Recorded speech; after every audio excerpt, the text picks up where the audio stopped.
They asked her name 17 times. She didn't answer. They asked why she was there. Silence. They asked if she understood the charges. Nothing. The MPs figured she was scared, or confused, or didn't speak English. But the truth was simpler and far more painful. She couldn't explain why she'd come back to the place that destroyed her 12 years ago. Not without breaking. So she stayed quiet. Until the base commander walked into the holding cell and recognized not her face, but the way she stood at attention even in handcuffs. From which city in the world are you watching this video today? If this story resonates with you, please consider subscribing for more untold military stories. Holloman Air Force Base sits on the edge of New Mexico's desert, a sprawl of runways and maintenance hangars where F-16s scream overhead and security is tighter than most federal prisons. At 0237 hours on a Tuesday morning, motion sensors triggered along the northern perimeter fence. Security response was immediate. 2 military police vehicles rolled out, headlights cutting through the darkness. They expected kids. Maybe copper thieves.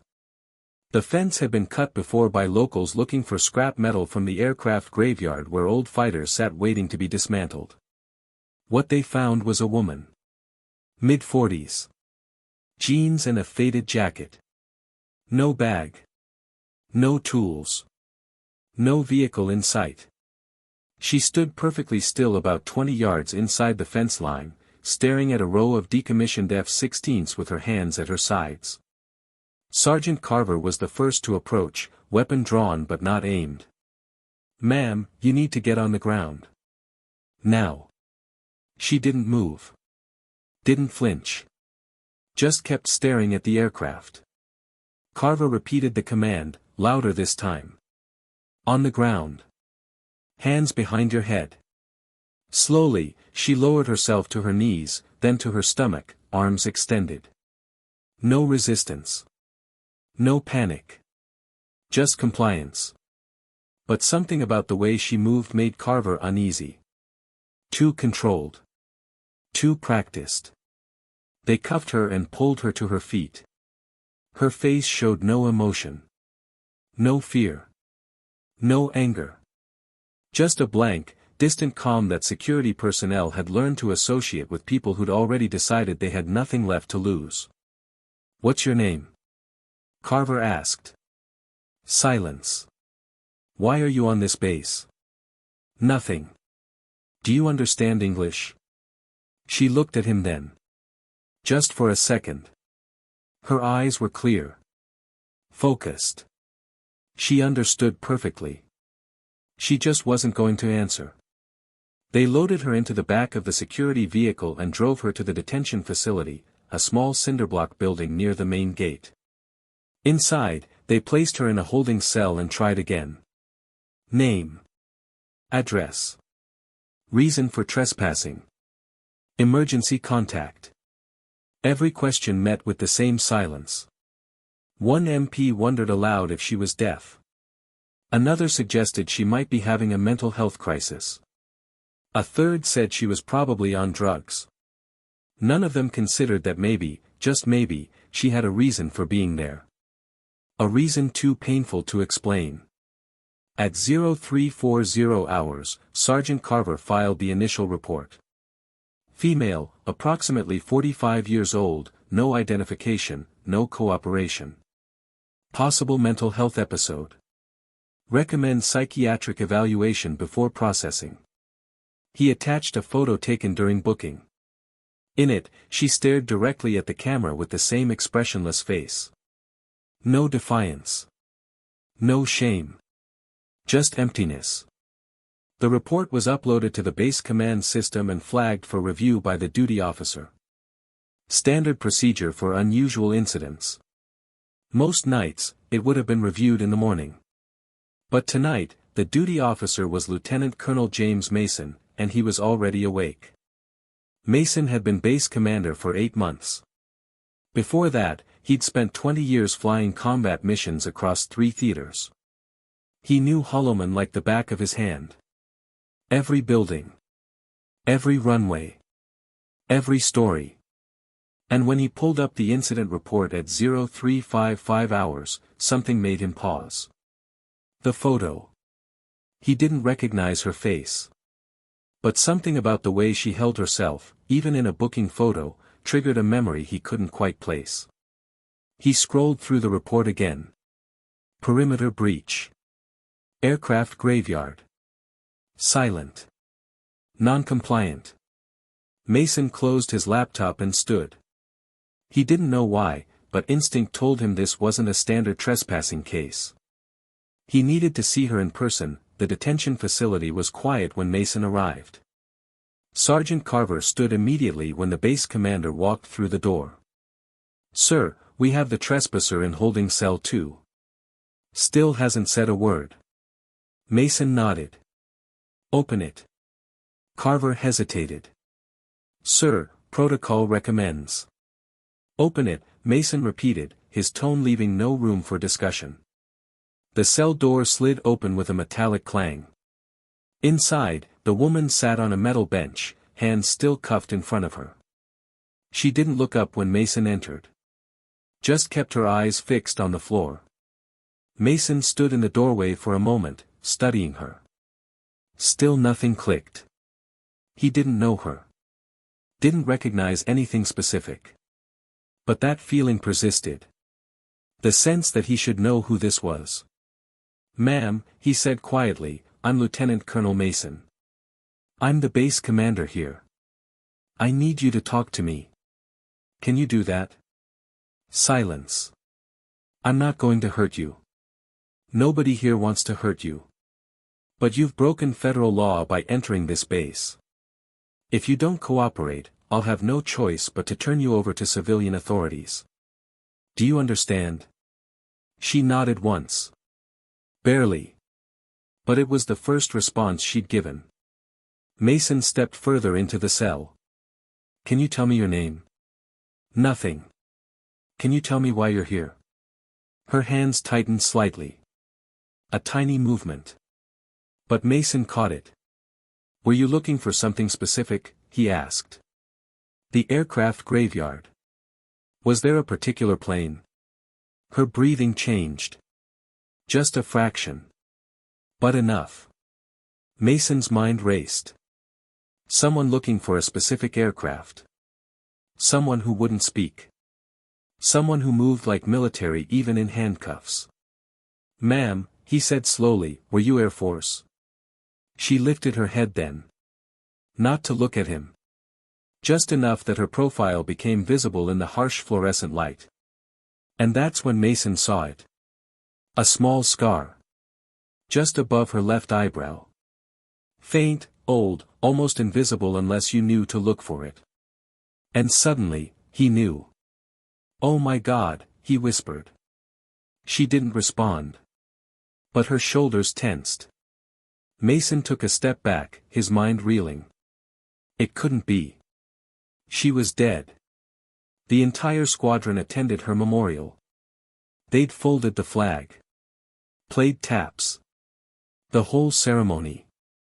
But the more he looked at her, the more certain he became. "Captain Reeves," he said, his voice barely audible. She closed her eyes. "Captain Elena Reeves. Viper 2-4. Her jaw tightened. A single tear slid down her cheek, but she made no sound. Mason turned to Carver, who stood frozen in the doorway. "Remove the cuffs. Now." "Sir, protocol." "Remove them." Carver fumbled with his keys and unlocked the handcuffs. The moment they came off, the woman rubbed her wrists slowly, methodically, still not looking at anyone. Mason sat down on the bench beside her, careful to leave space. For a long moment, neither of them spoke. Finally, he said, "We thought you were dead." "I know," she whispered. The first word she'd spoken in hours. Her voice was rough, like she hadn't used it in years. But it was unmistakably hers. "The crash," Mason continued. "Afghanistan. 2013, your plane went down over the mountains. Search and rescue found the wreckage but no body. They said. I know what they said, she interrupted quietly. Another silence. You've been alive this whole time? She nodded. Where? Away, she said simply. Mason wanted to ask more. Wanted to demand answers. But something stopped him. The way she sat. The way she spoke.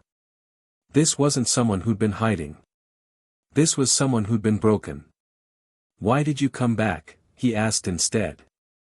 She looked at him then. Really looked at him. And in her eyes, he saw something he recognized from his own mirror on bad nights. Survivor's guilt. The weight of living when others didn't. I needed to see it, she said. One more time. See what? My plane. Mason's chest tightened. Viper 2-4. She nodded. It's in the graveyard. I saw the decommission list online. They're scrapping her next month. I needed to say goodbye. Mason understood then. This wasn't about trespassing. This wasn't about breaking rules. This was about closure. About a pilot coming home to the only thing that understood what she'd been through. Captain, he said gently, you should have called. We would have let you in. She shook her head. I couldn't. You don't understand. I'm not supposed to be here. I'm not supposed to exist. What do you mean? She took a shaky breath. When I went down, I was carrying classified intel. Eyes-only material. The mission was supposed to be routine, but we got hit. I ejected, but I landed in hostile territory. For 3 days, I evaded capture. When I finally made contact with command, they told me the intel had already been compromised. Someone leaked it before my plane even took off.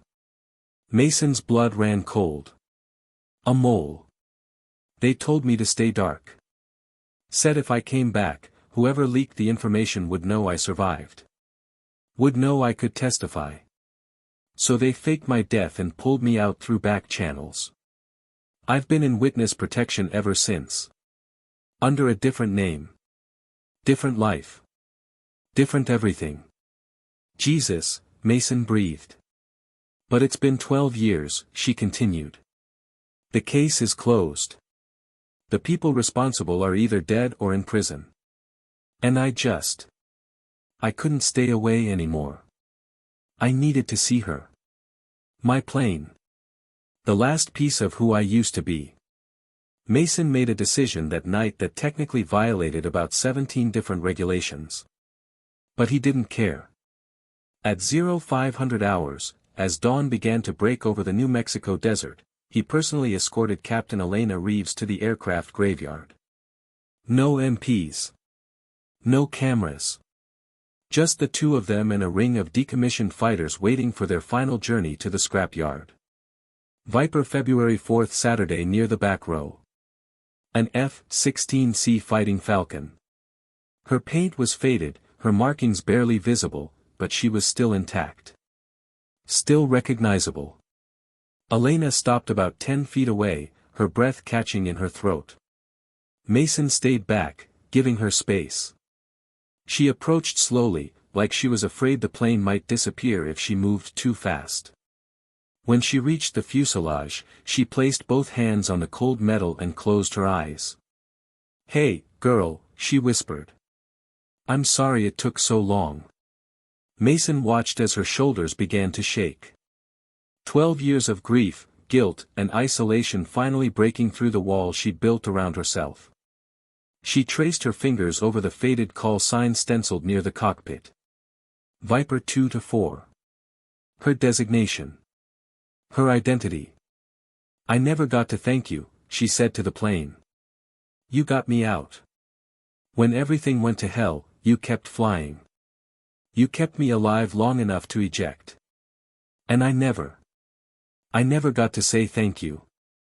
She leaned her forehead against the fuselage, tears streaming down her face now, unchecked. I'm sorry I left you behind. I'm sorry they said you crashed. I'm sorry I couldn't tell anyone the truth. Mason felt his own throat tighten. He'd seen a lot of things in 20 years of service. Combat. Loss. Heroism. But this was something different. This was pure, unfiltered grief for a machine that had been more than metal and hydraulics. It had been a lifeline. A partner. A friend. After several minutes, Elena straightened and wiped her face with her sleeve. She walked around the aircraft slowly, inspecting every panel, every control surface, every detail like she was memorizing it. When she completed the circle, she came back to the nose and stood at attention. Then, slowly, deliberately, she saluted. "Thank you for your service, Viper 2-4. You can rest now." Mason stepped forward. "Captain." She turned, composing herself quickly. "You know I have to report this," he said. "Your reappearance. The circumstances. It's going to trigger a lot of questions." "I know," she said quietly. "I'm ready." "Are you sure? Once this gets out, your witness protection is over. Your new life is over." She looked back at the F-16. "That life was never really mine anyway. I was just existing. Not living. Maybe it's time I stopped hiding." Mason nodded. "For what it's worth, I think you made the right choice. Coming back. Do you?" "Yeah. Because hiding doesn't heal you. It just postpones the pain." Elena smiled faintly. The first real expression Mason had seen on her face. "You sound like my therapist." "I've been to enough of them to pick up a few lines," he admitted. They stood in silence for a moment, watching the sun rise over the graveyard, casting long shadows across the rows of retired aircraft. "What happens now?" Elena asked. "Now," Mason said, "we do this the right way. I'll contact the appropriate authorities. Get you properly debriefed. And then." He paused. "Then we figure out how to bring Captain Elena Reeves back from the dead." She took a deep breath. "Okay. But first," Mason added, "there's something else we need to do." "What?" Viper 2-4 was scheduled for scrap next month. But I think I can make a case for preserving her instead. There's a museum at the Air Force Academy that specializes in aircraft with significant service history. I think she belongs there. Not in a scrap yard. Elena's eyes widened. "You can do that? I'm the base commander. I can do a lot of things when I feel like bending the rules." For the first time in 12 years, Elena Reeves actually laughed. It was small, tentative, like she'd forgotten how. But it was genuine. "Thank you," she said. "Really. Thank you." Mason extended his hand. "Welcome home, Captain." She took it, shaking firmly. "It's good to be home." The debriefing took 6 weeks. Pentagon officials flew in. JAG lawyers reviewed her case. Intelligence officers verified her story. And slowly, piece by piece, the truth came out. Captain Elena Reeves had been shot down during a classified reconnaissance mission in 2013. She'd survived, evaded capture, and was extracted by a covert team. But the intelligence she'd been carrying had already been leaked by a mole within the Pentagon. To protect her and the ongoing investigation, her death was faked, and she was placed in witness protection. For 12 years, she lived under an assumed name in a small town in Montana. Working as a dispatcher for a local trucking company. No flying. No military contact. No connection to the life she'd known. The mole was eventually caught and prosecuted in 2018, but by then, Elena had been out of the system for so long that reintegrating her seemed more complicated than leaving her where she was. So they did nothing. And she stayed hidden. Until the night she couldn't anymore. The story made national news within days. Dead pilot resurfaces after 12 years. Air Force captain breaks silence on faked death. Witness protection gone wrong. But Elena didn't do interviews. Didn't seek attention. She simply worked with military officials to close out her old life and figure out what came next. Lieutenant Colonel Mason kept his word. Viper 2-4 was removed from the scrap list and restored for museum display. 6 months later, Elena stood in the Air Force Academy Museum watching as her old aircraft was unveiled, her call sign repainted, her story finally told. Dozens of veterans attended. Pilots who'd flown with her. Ground crew who'd maintained her plane. Even a few civilians who'd followed her story in the news. When they asked Elena to speak, she kept it brief. "I didn't come back for recognition," she said. "I came back because I needed to close a chapter one never got to finish. Viper 2-4 saved my life. And for 12 years, I couldn't even say thank you. Now I can. And now she'll be remembered the way she deserves. Not as scrap metal. But as a fighter that never quit." The applause was thunderous. Afterward, Mason found her standing alone near the aircraft, one hand resting on the fuselage. "You okay?" he asked. "Yeah," she said. "I am. For the first time in a long time, I actually am. What's next for you?" She smiled. "I don't know yet. I've been offered a consulting position with the Pentagon. Advising on pilot mental health and reintegration programs. Might take it. Might not. But whatever I do, I'll be doing it as me. Not as someone hiding." Mason nodded. "That's all anyone can ask." Elena looked up at Viper 2-4, now gleaming under the museum lights. "You know what the hardest part was? All these years?" "What?" "Not the hiding. Not the fake name. It was knowing that the people I flew with thought I was dead. That they mourned me. And I couldn't tell them I was okay. That was the hardest part." "They know now," Mason said. "And they're proud. We all are." She wiped her eyes quickly. "Thank you. For everything. For not treating me like a criminal that night. For understanding." "You weren't a criminal," Mason said. "You were a pilot coming home. That's all." They stood together in silence, two veterans who'd both lost pieces of themselves to war and were still figuring out how to be whole again. Sometimes the bravest thing a person can do isn't fighting in war. It's coming home afterward. It's admitting they need help. It's saying goodbye to the things they've lost and finding a way to move forward. Captain Elena Reeves didn't ask for recognition. She just wanted closure. A chance to say goodbye to the machine that saved her life and the identity she'd been forced to abandon. But in doing so, she reminded all of us that healing isn't linear. That sometimes you have to go back before you can move forward. And that the people we think are broken are often just waiting for someone to see them. Really see them.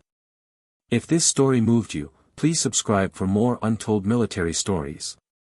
Like, comment your thoughts, and enable notifications so you never miss a mission. Thank you for watching, and remember, the strongest among us are often the ones who've learned to ask for help.